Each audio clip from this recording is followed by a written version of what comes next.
Bonjour, c'est Ursule encore. On est le 26 juillet 2019. Alors, je viens sonner la trompette aujourd'hui encore et je viens nous encourager à tout faire pour mettre notre vie en règle avec notre Seigneur Jésus-Christ. Parce qu'il arrive bientôt. Il est à la porte et ce n'est pas le bientôt de peut-être dans 10 ans, dans 20 ans, mais c'est le bientôt qui est très très proche. Amen. Lui, il sait quand est-ce qu'il déclenchera le processus. Mais à toi et à moi, il revient que nous puissions être prêts à tous les jours. Alors, il est important qu'on puisse mener une vie de repentance. Amen. Alors, vraiment que le Seigneur nous donne de pouvoir prendre au sérieux les avertissements du Seigneur et de vivre comme si, au fait, on avait quitté déjà ce monde et que vraiment notre vie, c'est plutôt la vie céleste. Quand on vit comme ça, quand on vit sachant que la vie à ce monde n'existe plus ou bien qu'on est mort à ce monde, alors vraiment, on ne peut mener qu'une vie de repentance journalière. Mais si on marche un pied dedans, un pied dehors, alors on risque d'être pris vraiment dans les séductions de ce monde et puis ne pas être prêt quand Jésus-Christ viendra. Il est donc important vraiment qu'on puisse considérer ça et puis prendre cela vraiment à cœur et puis y travailler. Amen. Alors aujourd'hui je viens parler de le temps de consommer notre union avec le Seigneur. Amen. Alors, vous savez que on nous a toujours dit que Jésus-Christ viendrait nous chercher. Amen. Alors, on attend tous que Jésus-Christ vienne. Et la Bible dit même que Jésus-Christ, qu'est-ce qu'il a dit quand il partait? Il a dit, je m'en vais vous préparer une place. Et quand je serai prêt, je reviendrai. Et je vous prendrai.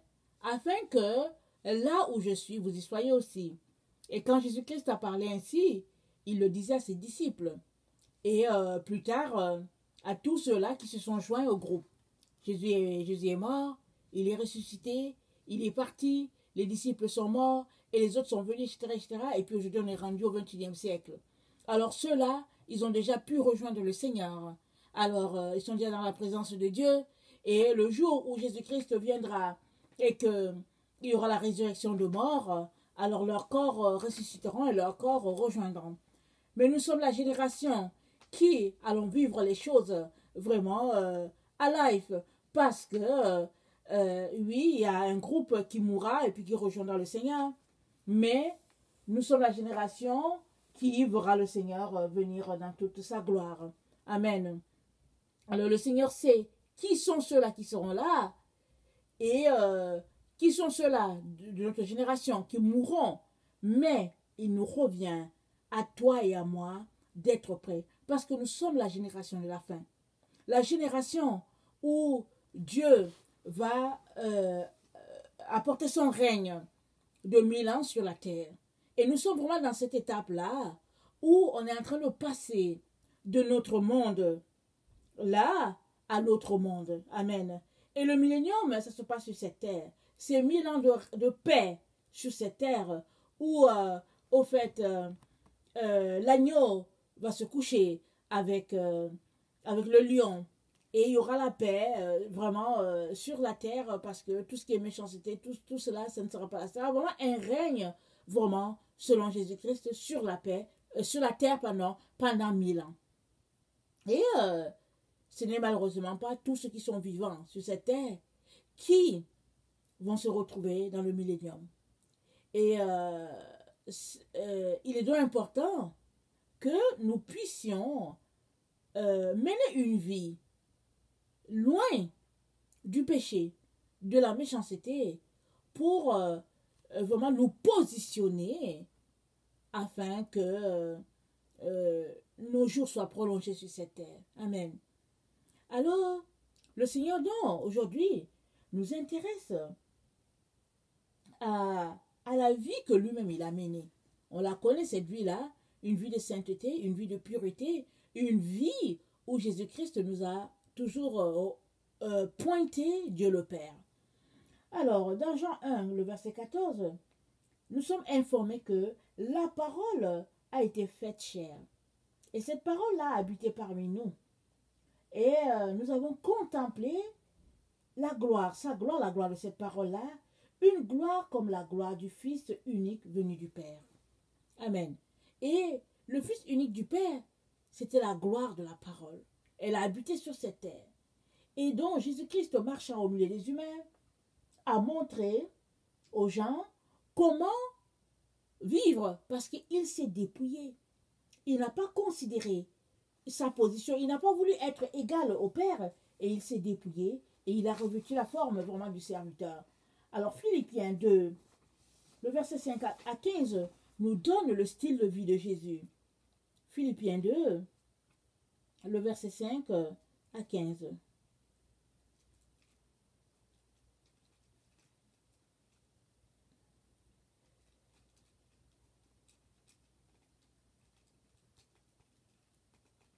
Excusez.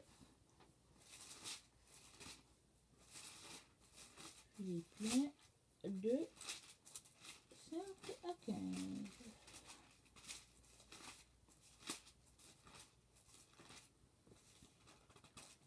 Alors, ça dit ceci.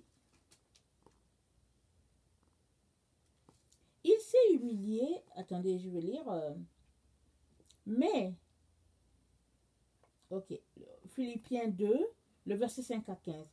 Ayez en vous les sentiments qui étaient en Jésus-Christ, lequel existant en forme de Dieu, n'a point regardé comme une proie à arracher d'être égal avec Dieu, mais s'est dépouillé lui-même en prenant une forme de serviteur, en devenant semblable aux hommes, et ayant paru comme un simple homme. Il s'est humilié lui-même, se rendant obéissant jusqu'à la mort, même jusqu'à la mort de la croix. C'est pourquoi aussi Dieu l'a souverainement élevé, et il lui a donné le nom qui est au-dessus de tout nom, afin qu'au nom de Jésus, tout genou fléchisse dans les cieux, sur la terre et sous la terre, et que toute langue confesse que Jésus-Christ est Seigneur à la gloire de Dieu le Père. Ainsi, mes bien-aimés, comme vous avez toujours obéi, travaillez à votre salut avec crainte et tremblement, non seulement comme en ma présence, mais bien plus encore maintenant que je suis absent. Car c'est Dieu qui produit en vous le vouloir et le faire, selon son bon plaisir. Faites toutes choses sans murmure ni hésitation, afin que vous soyez irréprochables et purs, des enfants de Dieu irrépréhensibles, au milieu d'une génération perverse et corrompue, parmi laquelle vous brillez comme des flambeaux dans le monde. Amen. Alors, Jésus-Christ, il s'est dépouillé lui-même et il a refusé de se mesurer à Dieu. Il a vécu comme un simple homme sur la terre. C'est le choix qu'il a fait, afin de nous montrer comment retourner à Dieu. Parce que Jésus, il est la parole, il est l'esprit, et Dieu, la parole, dans la présence de Dieu, est venu, s'est incarné en une personne. Et la parole, donc, a vécu sur cette terre, et pleine de grâce et de vérité. Et nous avons vu cette gloire-là, et nous avons touché à cette gloire-là, les humains, et nous pouvons attester que cette parole-là, elle s'est manifestée sur cette terre en tant qu'humain. Et Jésus-Christ a fait cela. Pourquoi? Afin que nous aussi, nous puissions avoir vraiment ce modèle-là pour savoir comment faire pour retourner à Dieu le Père. Et étant sur cette terre, il était déjà uni à Dieu son Père. Il n'a pas attendu de quitter la terre pour être uni à Dieu. Jésus était un avec le Père, étant déjà sur cette terre en tant qu'un humain. Amen. Alors on peut lire cela dans, je pensais, Jean 14, je pense. Jean 14, le verset 9. On va lire ça.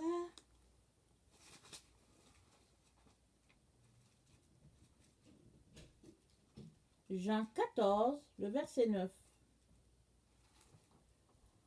Alors, ça dit ceci.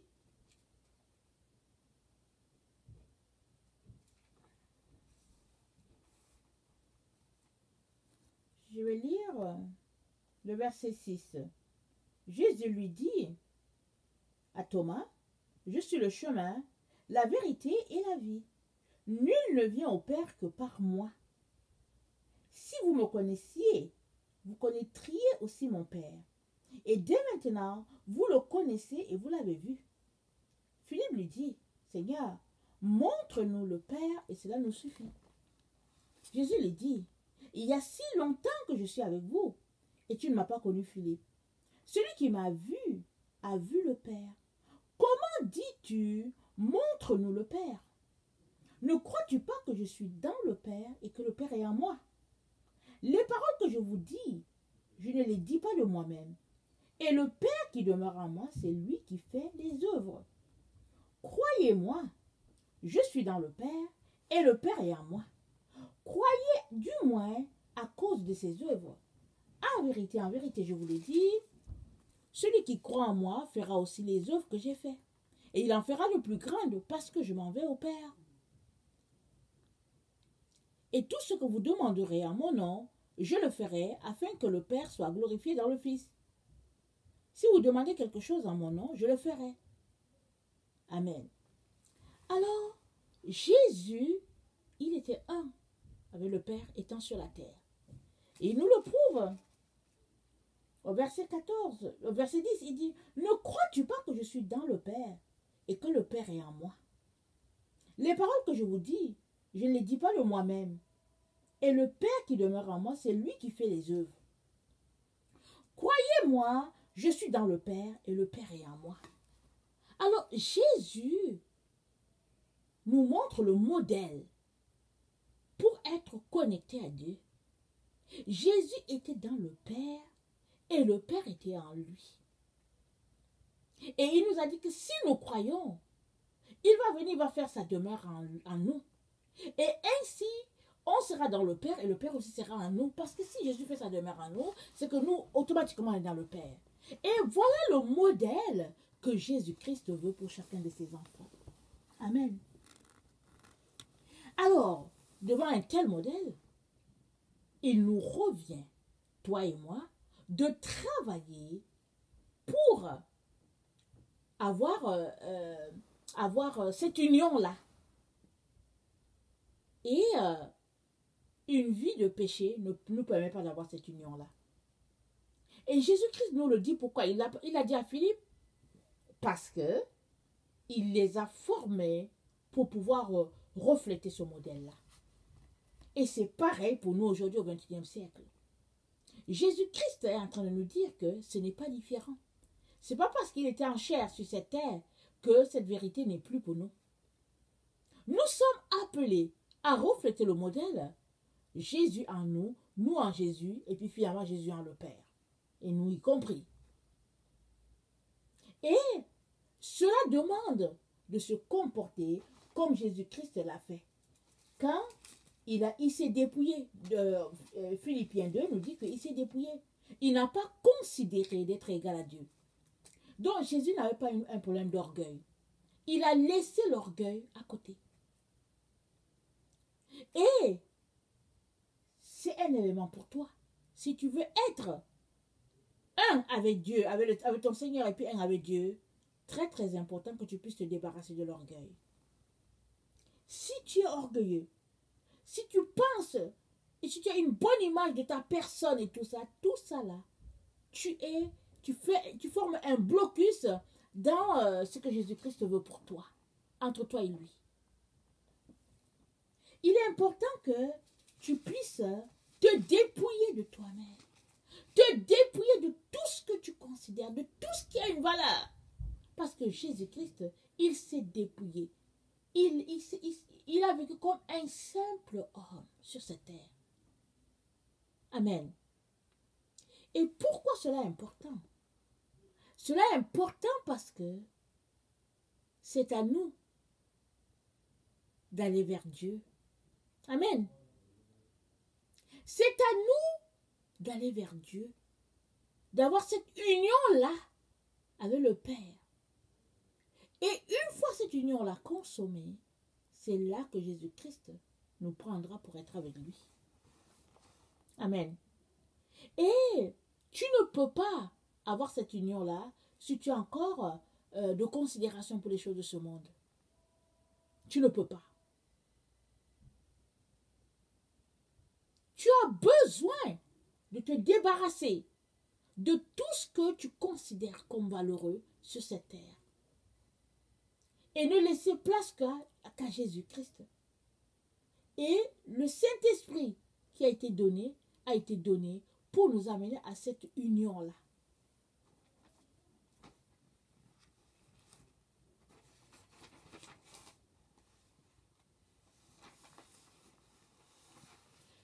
Jean 5, le verset 20, je vais lire aussi le 21, nous dit quelque chose de très important. Ça nous dit, nous savons aussi que le Fils de Dieu est venu et qu'il nous a donné l'intelligence pour connaître le véritable. Et nous sommes dans le véritable. Et son Fils Jésus-Christ, et nous sommes dans le véritable en son Fils Jésus-Christ. C'est lui qui est le Dieu véritable et la vie éternelle. Alors, ce que nous venons de dire trouve sa réponse ici. Dieu, il nous a donné l'intelligence pour connaître le véritable.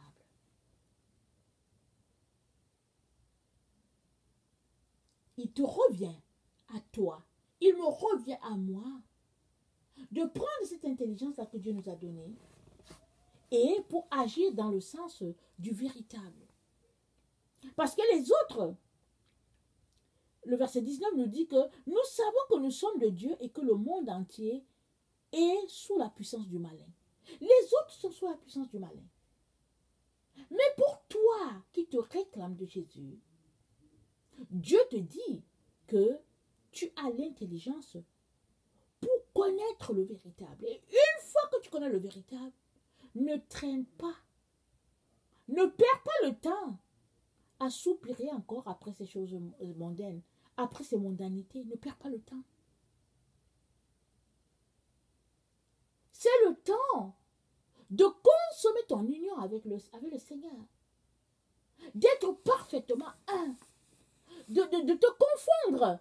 Toi en Jésus et Jésus en toi. C'est le temps. Parce que ce sont ces personnes-là qui seront prises. Il est important que tu prennes conscience de cette vérité-là et que tu travailles de manière à enlever de ta vie toutes les idolâtries, toutes les distractions pour ne pas perdre ton focus qui est Jésus. Le verset 21 nous dit, petits enfants, gardez-vous des idoles. Idole, petit Dieu. Une idole, c'est un Dieu dans ta vie. Je ne sais pas ce qu'est ton idole. Souvent, c'est des bijoux. Souvent, ça peut être une personne. Comme il y a des gens, on est dans le monde des stars. Hein? On dit que celui-là, c'est mon idole. J'aime tellement ce qu'il fait, etc. Ça peut être une émission de télévision. Ça peut être que tu es tellement amoureux des sacs que dès qu'il y a un sac, il faut que tu aies en trouver. Ça peut être tout simplement que c'est toi-même, ta propre personne. Amen. Tu te regardes devant le miroir et tu réalises que tu es beau comme Narcisse. Narcisse. Ça peut être toi-même. L'idole, ça peut être tes études. Ça peut être, en tout cas, ça dit qu'on peut citer plein de choses qui se mettent entre Dieu et nous, ça devient une idole. Un Samuel 15, on le connaît tous, ce verset-là. J'aimerais qu'on le lise. Hein.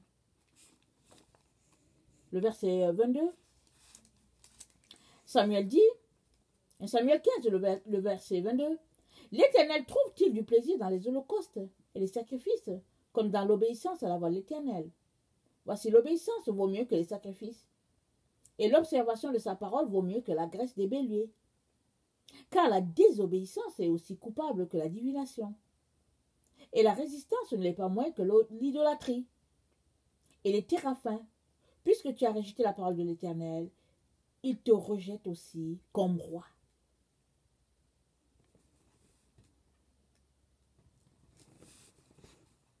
La désobéissance est aussi coupable que la divination. Dieu les met dans le même sac. Et nous savons que dans notre monde aujourd'hui, il y a beaucoup, beaucoup, beaucoup de petits dieux dans nos vies. Beaucoup. Soi-même, la paresse peut être une idole pour nous. On est tellement paresseux, on ne veut rien faire. Et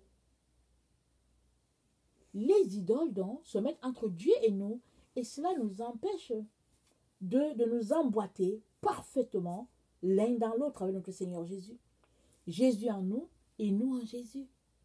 Et Dieu nous dit que c'est le temps de le faire. Et il est en train de nous donner une information, il est en train de nous dire, ne reste pas là, les bras croisés, attendant que Jésus-Christ vienne te prendre. Il te dit, c'est le temps de consommer ton union avec le Seigneur. C'est-à-dire, d'enlever les idoles, d'enlever toute poussière, d'enlever vraiment les microns de saleté ou bien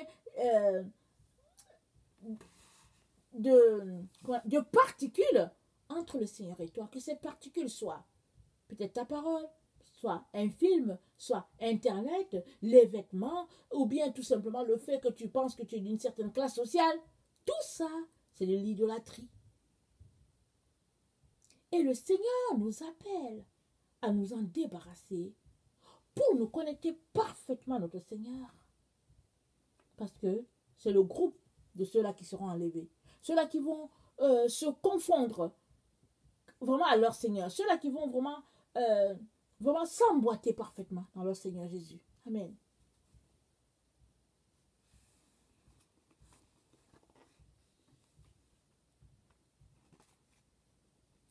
Jean 15, le verset 6.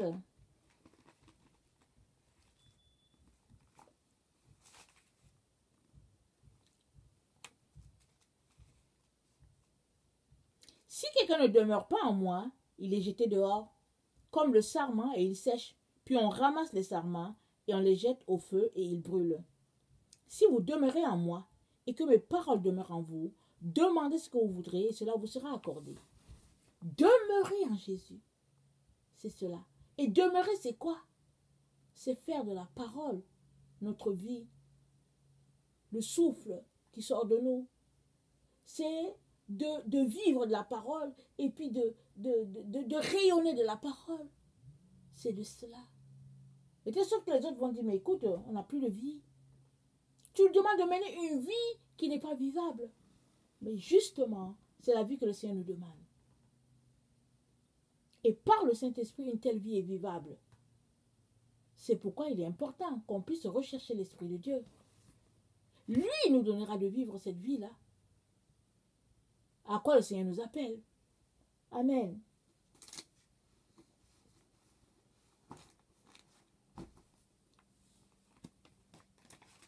Apocalypse 3.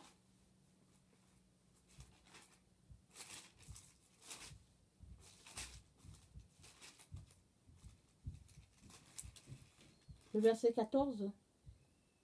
Écrit à l'ange de l'église de Laodicée. Voici ce que dit l'Amen, le témoin véritable et fidèle, le commencement de la création de Dieu. Je connais tes œuvres. Je sais que tu n'es ni froid ni bouillant. Puisses-tu être froid ou bouillant. Ainsi parce que tu es tiède et que tu n'es ni froid ni bouillant, je te vomirai de ma bouche. Parce que tu dis, je suis riche. Je me suis enrichi. Je n'ai besoin de rien. Parce que tu ne sais pas que tu es malheureux, misérable, pauvre, aveugle et nu. Je te conseille d'acheter de moi de l'or éprouvé par le feu, afin que tu deviennes riche, et des vêtements blancs, afin que tu sois vêtu et que la honte de ta nudité ne paraisse pas, et un collier pour un de tes yeux, afin que tu vois. Moi, je reprends, et je châtie tous ceux que j'aime. Et don du zèle, et repens-toi. C'est le temps de consommer ton union avec le Seigneur, de devenir un avec ton Seigneur. Parce que quand tu deviens un avec le Seigneur, tu deviens automatiquement un avec Dieu le Père. Et le Seigneur vient chercher ceux en qui il se voit. Il ne vient pas chercher ceux qui s'appellent chrétiens, ceux qui disent que non, Dieu est mon Père, Jésus c'est mon frère. Non, il vient chercher ceux en qui il se voit, il se retrouve. Et seuls ceux-là qui passent leur temps à pratiquer, à consommer leur union avec le Seigneur, seuls ceux-là seront pris. Et consommer son union avec le Seigneur, c'est de travailler d'arrache-pied à son salut. Avec crainte et tremblement, renonçant aux valeurs de notre siècle et épousant parfaitement ce que Dieu a dit. Malgré les épreuves qu'on peut avoir sur notre chemin, malgré le fait que tous nos amis nous abandonneraient. Chers frères, chères sœurs, les temps sont très très avancés. Bientôt, nous verrons notre Messie. Nous le verrons. Mais, seras-tu pris ou seras-tu laissé? Il est important que tu répondes à cette question pour toi-même. Amen. Que le Seigneur vraiment nous donne d'aller en profondeur dans notre temps de méditation, de prise de conscience de notre état, et que le Seigneur vraiment vienne nous montrer vraiment où nous sommes et qu'est-ce que nous sommes appelés à changer. Amen. Si toi tu es quelqu'un qui ne connaît pas le Seigneur, qui pratique de la religion pour connecter à Dieu, je viens te dire que cela ne va pas t'aider. Parce que la seule personne qui t'aide, c'est Jésus-Christ. Et c'est une affaire de relation. Je prie vraiment que le Seigneur puisse venir te toucher, te changer et te montrer que c'est lui le chemin, la vérité et la vie. Je te conseille de prier. Prie! Demande à Dieu où se trouve la vérité. Jésus-Christ viendra te révéler la vérité. Que le Seigneur vraiment te bénisse et te fortifie. Je vous aime beaucoup et Dieu davantage. Soyez bénis. Merci.